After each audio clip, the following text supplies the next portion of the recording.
அண்மைச் செய்தி. கரூர் பிரச்சாரத்தில் கூட்ட நெரிசல் ஏற்பட்டு 41 பேர் பலியான வழக்கில் சிபிஐயின் 3ஆம் கட்ட விசாரணைக்கு இன்று விஜய் ஆஜரானார். விரிவான தகவல்களோடு இணைகிறார் எமது செய்தியாளர் நிரஞ்சன். விவரங்கள்.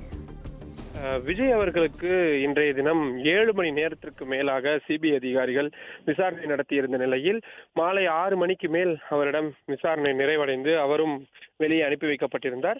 நாளைய தினம் அவரிடம் விசாரணை நடத்தப்படும் என்று எதிர்பார்க்கப்பட்டிருந்த நிலையில் இன்றைய தினமே 7 மணி நேர தொடர் விசாரணையாக நடத்தப்பட்டு முடிக்காகிவிட்டது. அதனால் நாளைய தினம் அவரிடம் விசாரணை நடத்துவதற்கான தேவை இல்லை என்பதை உணர்ந்த சிபிஐ அதிகாரிகள் அவரை நீங்கள் வேண்டுமென்றால் சென்னைக்கு திரும்பிக் கொள்ளலாம் என்ற ஒரு அனுமதியை வழங்கியிருக்கிறார்கள். இதனை அடுத்து விஜய் அவர்கள் இன்று இரவே அவர் சென்னை திரும்புகிறார். தமிழ்நாட்டில் தேர்தல் அறிவிப்பு வெளியாகி இருக்கக்கூடிய சூழலில் இனி வரக்கூடிய ஒவ்வொரு நாளுமே மிக மிக முக்கியம்.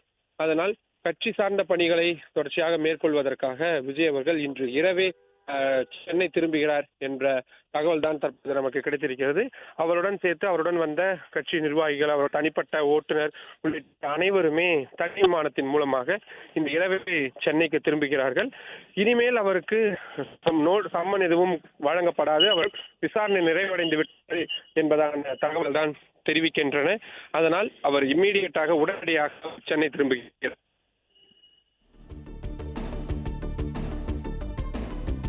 பிளே ஸ்டோர் மற்றும் ஆப் ஸ்டோரில் இருந்து பாலிமர் செயலியை QR கோடு மூலம் பதிவிறக்கம் செய்யுங்கள். செய்திகளை உடனுக்குடன் பெறுங்கள்.